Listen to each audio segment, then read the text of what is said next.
Passionnés créateurs, bonjour à vous. On se retrouve aujourd'hui pour un nouveau tutoriel, toujours pour la fête des pères. On va s'attaquer un petit peu aux cadeaux, plus exactement à deux boîtes cadeaux. Une petite, une grande, formées sur le même principe, qui peut contenir aussi bien un cadeau de petite taille, cadeau qui est pliable, ou bien des bonbons ou ce genre de choses que l'on pourra apercevoir les paquets colorés, on va dire, via la vitre juste ici. C'est un modèle assez simple, n'oubliez surtout pas que je mets les images des modèles sur le blog. Pour une fois, j'ai utilisé un programme sur l'ordinateur, ce qui fait que ça devrait être beaucoup plus lisible et peut-être imprimable, même si je ne vous le conseille pas, étant donné que ce sont de grandes boîtes, ça ne passe pas sur du A4. Mais au moins, vous pouvez vous imprimer le modèle pour pouvoir après le refaire facilement. Vous avez toutes les mesures et les endroits où il faut plier et découper. On se retrouve de suite pour le matériel et le tutoriel.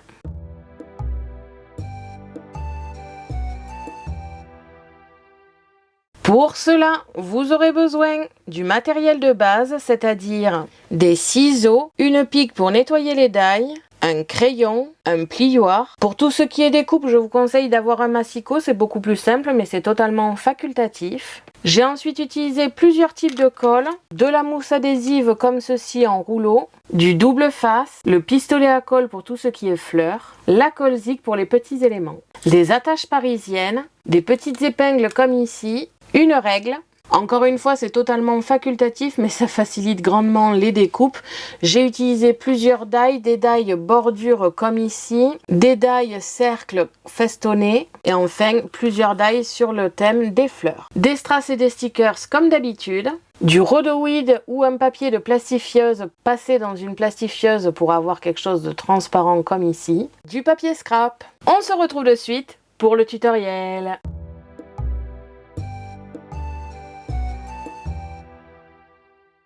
Pour commencer, nous aurons besoin ici des deux découpes des modèles, c'est-à-dire le grand modèle et le petit modèle. Je vous mets les images sur le blog en sachant que je les ai fait via l'ordinateur et non sur papier comme d'habitude. Donc en principe, ça devrait être un peu plus visible et un petit peu plus facile à suivre. On a donc ces deux modèles ici. Ce sont des modèles de boîte un petit peu sur le système de briques de lait si vous voulez. J'ai choisi mes papiers, ce seront ces deux-ci.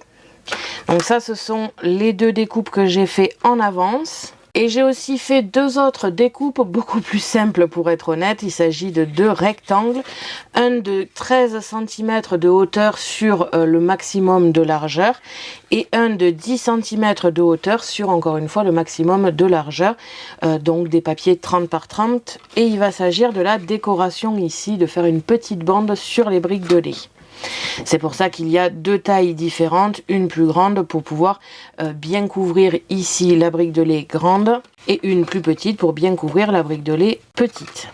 En sachant que j'ai fait le maximum de taille, c'est-à-dire que la hauteur de la grande c'est 15, j'ai trouvé une chute de papier où j'avais 13 cm donc je l'ai prise, et ici la partie la plus grande de la petite boîte fait 10 cm et mon papier aussi. Je ne vais pas couvrir l'entièreté du rectangle ici le plus grand, c'est juste que je vais me servir de dailles qui ont la possibilité de couper juste un côté et de garder la décoration de l'autre. En termes de montage, ça va être très simple. J'ai déjà plié ici la brique de lait petite, donc je vais plier avec vous la brique de lait grande. On a donc plusieurs traits comme vous avez pu le voir sur le modèle. Les traits rouges concernent les pliages et donc on va plier sur toutes ces parties-là. En amont de la vidéo, avec mon massicot qui fait aussi plioir, j'ai tracé sur tous les traits de pliage. Il suffit donc de plier à toutes ces parties-là, donc qui concernent les languettes et ensuite la boîte en elle-même. Et je vous fais tout ceci en accéléré.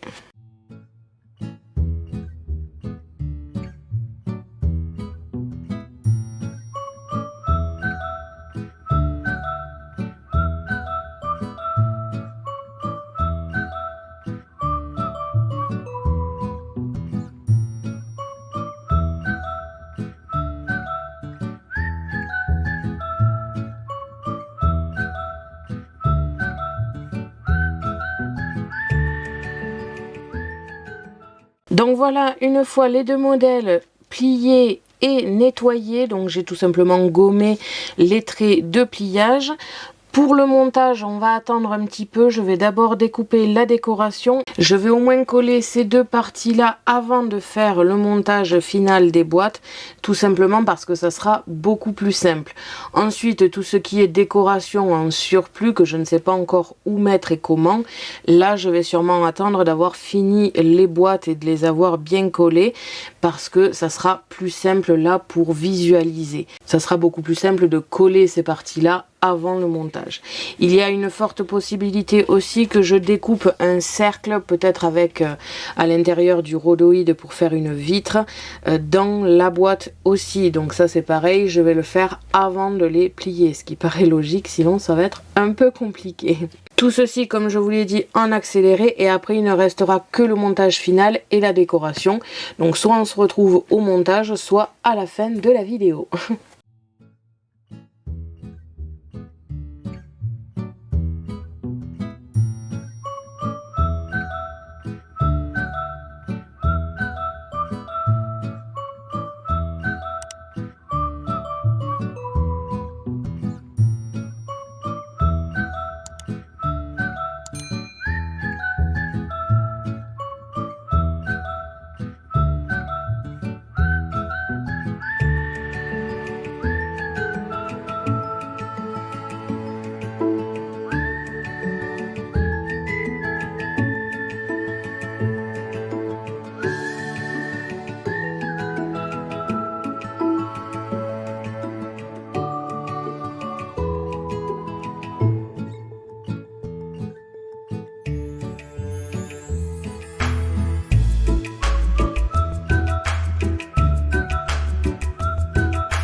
Voilà, la première décoration qui était obligée d'être faite avant le montage de la boîte est maintenant terminée.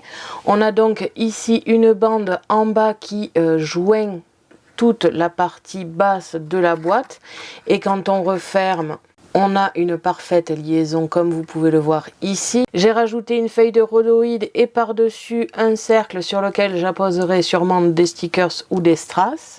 Pour la deuxième boîte, c'est la même chose. J'ai rajouté ici la bande que j'ai découpée avec un die, plus du rhodoïde à l'arrière du cercle ici. Et je vais pouvoir m'attaquer au montage.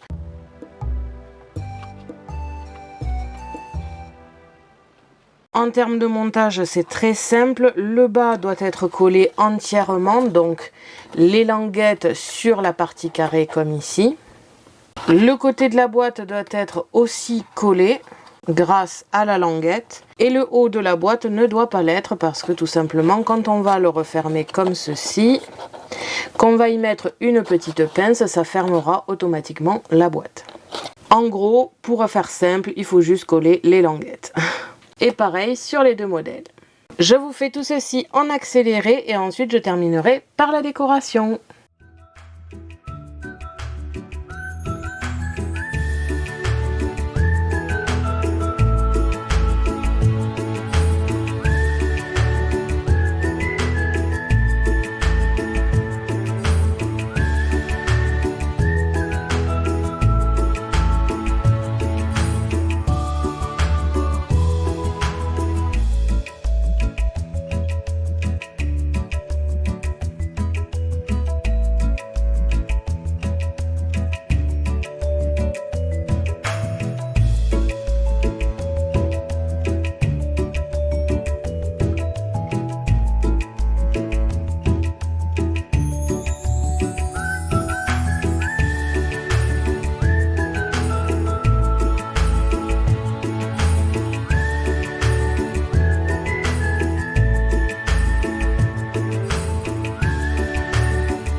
Donc voilà, une fois les modèles terminés, montés et décorés, on obtient ici pour le grand modèle une décoration très vintage et florale sur le devant ici, avec un petit tag comme vous pouvez le voir. J'ai mis des fleurs parce qu'après tout, les pères peuvent très bien aimer les fleurs. J'ai cependant utilisé des couleurs assez masculines comme vous pouvez le voir. Donc sur celui-ci, on a quand même encore un peu accès à la vitre sur le devant, même si la fleur devant est faite pour camoufler un petit peu le cadeau ou ce que vous mettrez dedans. J'ai juste rajouté une ligne de strass sur les côtés ici, pas plus de décoration que ça. Et enfin à l'arrière des stickers et ici le die que j'ai séparé en deux et que j'ai collé sur les deux boîtes pour avoir un semblant de correspondance entre les deux. Pour la seconde boîte qui est plus petite, j'ai quelque chose qui est assez floral encore une fois, avec une fleur en 3D ici, faite avec un die et attachée avec une attache parisienne, que j'ai collé sur la partie où il y a la vitre. Alors vous pouvez mettre quelque chose de plus petit, cependant moi j'aimais bien parce que si la personne cherche un petit peu à décaler les fleurs, elle pourra voir à l'intérieur un petit aperçu. Sur le devant il y a encore une fois des stickers et des strass, seulement des strass fleurs sur les côtés, et à l'arrière on retrouve comme sur la grande boîte le triangle en die, c'est l'autre moitié finalement, et un strass. En termes de fermeture, vous avez plusieurs solutions. Vous pouvez faire des trous avec une perforatrice rond et l'attacher avec du bolduc. Vous pouvez le coller, même si je trouve que cette boîte est bien pratique pour l'ouverture justement, pour la personne. Ou alors avec des épingles comme ici. Deux petites en haut pour la grande, une plus grande pour la petite. Vous pouvez inverser les deux. Je trouvais que c'était plutôt pas mal comme ça. Et quand on les tient debout, comme vous pouvez le voir, ça ressemble tout de même à des briques de lait. J'aime beaucoup ce modèle, pas grand chose qui peut rentrer à l'intérieur pour être honnête. Je pense que vous pouvez mettre des petits chocolats ou ce genre de choses, ou un cadeau qui est pliable ou petit. Et donc on a terminé ces boîtes. J'espère que cela vous aura plu. Merci à tous d'avoir regardé ma vidéo. N'hésitez pas à me poser des questions ainsi qu'à me dire en commentaire ce que vous avez pensé de ces boîtes. Je vous invite à me suivre sur mon blog ainsi que mes réseaux sociaux que vous pouvez retrouver dans la description de la vidéo. À la prochaine pour de nouvelles créations.